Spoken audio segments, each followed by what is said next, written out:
So, good morning guys! So, after kong kumain ng breakfast, nagluto ako ng kanin. After kong magluto ng kanin, is as you can see po, naglilinis pa ako ng lababo. Then, after ko yan, nagwawalis ako. Pagkatapos ko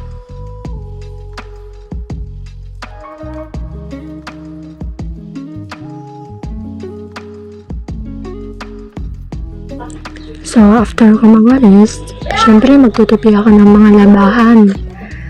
Nilabahan ko yun kahapon. So, kailangan ko na siyang tupiin para hindi siya managin ng mga likabok. Ganon. So, sanay na ako sa ganitong routine. Hindi naman nakakapagod eh. Pero minsan talaga, syempre nai-stress ako. Kasi may trabaho naman ako eh. Work from home kasi ako guys. So, importante sa akin yung oras ko. Pero wala namang problema sa akin yung sa pagtatrabaho dito sa bahay. Kasi sanay naman ako sa trabaho eh. Minsan nga dati nag-part-time ako ng parang katulong, ganon. Di kasi ako marte. Kumbaga, kung kaya ko namang trabahuin, bakit ako mag-ingat eh? At least, nasasanay ako sa trabaho. Hindi kasi ako tamad na tao. At hindi ako tambay na tao.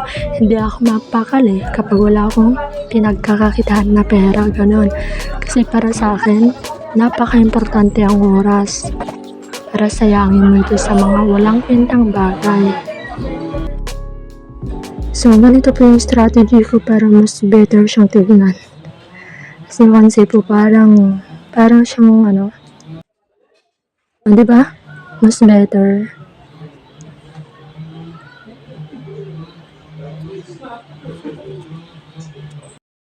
So yun guys, after kong mag-map and maglinis, magpunas-punas, sisilipin ko ngayon yung mga labahan ko. At is yung mga tutupin ko. So ayan po guys, ganyan po karami yung nilabahan ko. Actually, hindi lang kasi yan. Kasi kahapon, kinuha ko na din yung iba.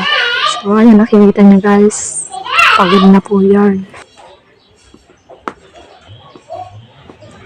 Grabe, sobrang init. Tinawag ako ng mga bata. Nagpasama kasi sila sa akin dun sa bukid. Kay Lola daw. Hingi sila ng pera.